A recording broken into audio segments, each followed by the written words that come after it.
റീകോൺക്വസ്റ്റ് എന്നുള്ള ഈ ഒരു ഇന്ത്യൻ മഹാസമുദ്ര തീരത്ത് നടത്തപ്പെടുന്ന ഈ ഒരു പരിപാടി മുസ്ലിം ചരിത്രത്തിൽ വളരെ പ്രധാനപ്പെട്ട സ്പെയിനിൻ്റെ ഒരു പതനത്തോടുകൂടി ലോകക്രമത്തിന് സംഭവിക്കുന്ന മാറ്റങ്ങളെക്കുറിച്ചുള്ള അക്കാദമികമായിട്ടുള്ള വളരെ ബൗദ്ധികമായിട്ടുള്ള അന്വേഷണങ്ങളാണ് മുന്നോട്ട് വെച്ചത്.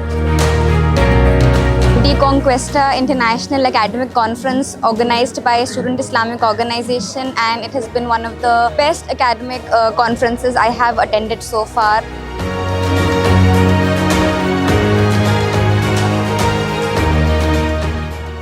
ഈ ഒരു പരിപാടിയുടെ ഏറ്റവും വലിയൊരു വിജയമായിട്ട് തോന്നിയത് ഇപ്പം ഒരു ക്രിട്ടിക്കൽ മുസ്ലിം സ്റ്റഡീസിൻ്റെ ഒരു വർക്ക്ഷോപ്പ് ഉണ്ടായിരുന്നു.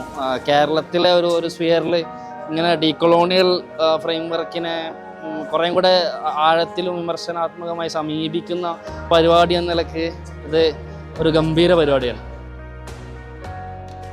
I personally was able to speak on and interact with scholars and students from India and elsewhere on some of the most pressing issues of the country. റീകോൺക്വസ്റ്റയെ കുറിച്ച് ചോദിക്കുമ്പോൾ ആദ്യം വരുന്നത് ആ രണ്ടാമത്തെ ദിവസം നടന്ന നാടകമാണ് കോക്കാച്ചി.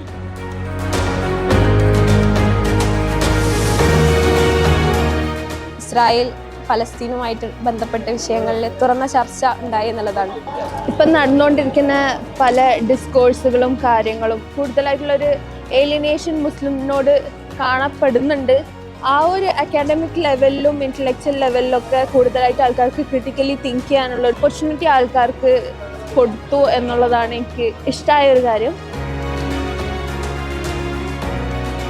അപകോളനിവൽക്കരണം എന്ന് പറയുന്ന ആശയം ഇസ്ലാമിക പ്രസ്ഥാനങ്ങൾ ലോകത്ത് നിരന്തരമായി സംസാരിച്ചുകൊണ്ടിരിക്കും. സിയോ തന്നെ ഇന്ത്യയിലെടുത്ത് നോക്കുകയാണെങ്കിൽ ഇന്ത്യയിലും കേരളത്തിലും സവിശേഷമായി ഈ വിഷയത്തെ പല തലങ്ങളിൽ ഇതിനെ അഭിസംബോധന ചെയ്യുകയും അഭിമുഖീകരിക്കുകയും ചെയ്തിട്ടുണ്ട്.